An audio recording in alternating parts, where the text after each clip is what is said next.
Dan kita bertomoy ke, bergusti ke, berboxing ke, boleh menyampaikan hujah. Okey, saya terima cabaran DMA.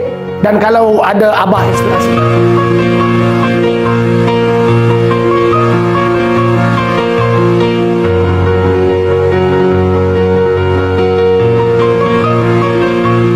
di pihak diorang lebih suka berdebat.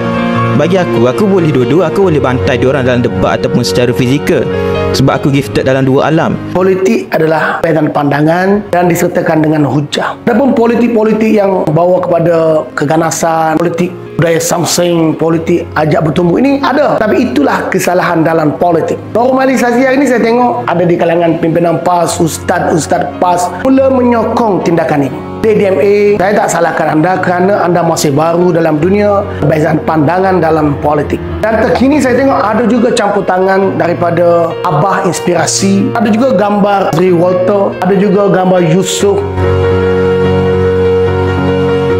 Abah inspirasi membawa gambaran seolah-olah bersama dan mahu masuk ke gelanggang. Ada satu surat perjanjian masuk ke gelanggang bertumbuk. Asal cerita kronologinya, mereka tidak berpuas hati dengan Wan Hadi kerana kenyataannya, saya ulang, kenyataan Wan Hadi, dia tidak takut untuk menentang ulama-ulama PAS. Ada koma di situ, ulama-ulama PAS yang jahat. Saya pun menyokong kenyataan ini. Mungkin ada bunyi kasar, tapi bila ia disandarkan ulama-ulama jahat, kita kena lawan. Kenapa? Ulama jahat, ulama su ini bukan hanya merosakkan satu kumpulan, tapi sesiapa saja yang percaya dengan kesesatan, percaya dengan dakwah palsu yang dibawa oleh ustaz jahat, ulama su.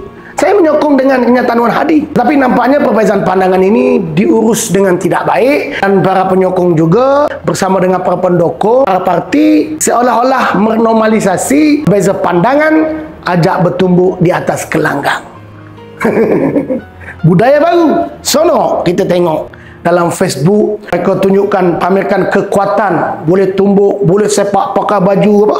Baju taekwondo. Saya nak beritahu kekuatan yang ada pada diri saya, pada diri anda semua adalah pinjaman daripada Allah Subhanahu wa taala. Dan kalau anda nak membela ulama, kenapa anda mengikuti cara ulama gusti? Ikutlah ulama sebenar. Dan ulama sebenar sudah pasti membawa ayat Quran, ayat Al-Baqarah 111 yang jelas mengajak kepada perbahasan, dialog ataupun debat. Begitu, atas meraikan adik DMA dan mungkin Abah inspirasi, maka saya menerima cabaran ini. Kalaulah dengan budaya baru ini masuk ke gelanggang, sign kontrak, dan kita bertomoy ke, bergusti ke, berboxing ke, boleh menyampaikan hujah.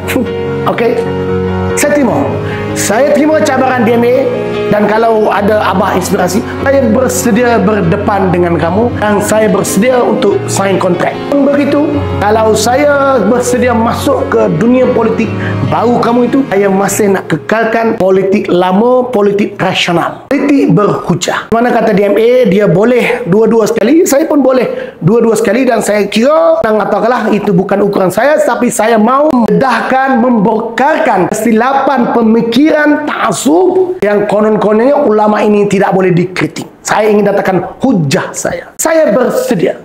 Syarat ada dua gelanggang pada masa yang sama. 2 jam politik rasional. Kita berhujah, berdebat, berdiskusi, bermuzakarah. Tajuk boleh atau tidak kritik ulama. Selepas itu hari yang sama kita bertumbuh dengan cara betul. Ada pengadil, sign kontrak. Cuma kalau atas gelanggang, saya dah tak kira dah. Adik ke, abang ke, orang tua ke. So atas gelanggang bukan lagi bertomoy ke, berboxing ke, tetapi kita bertumbuh. Nak guna tomoy ke, nak guna apa, dipersilakan. Tak ada syarat. Atas gelanggang, gunalah apa-apa pun. Kepada DMA, kalau nak bercakap, gunakan otak.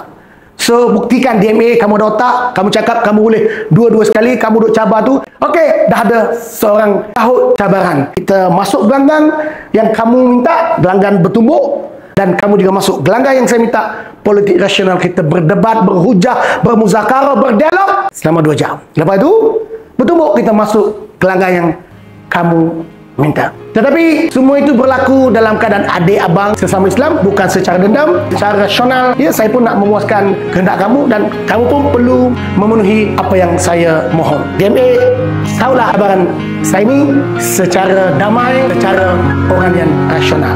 Sebarkan video ini, pastikan sampai kepada DMA.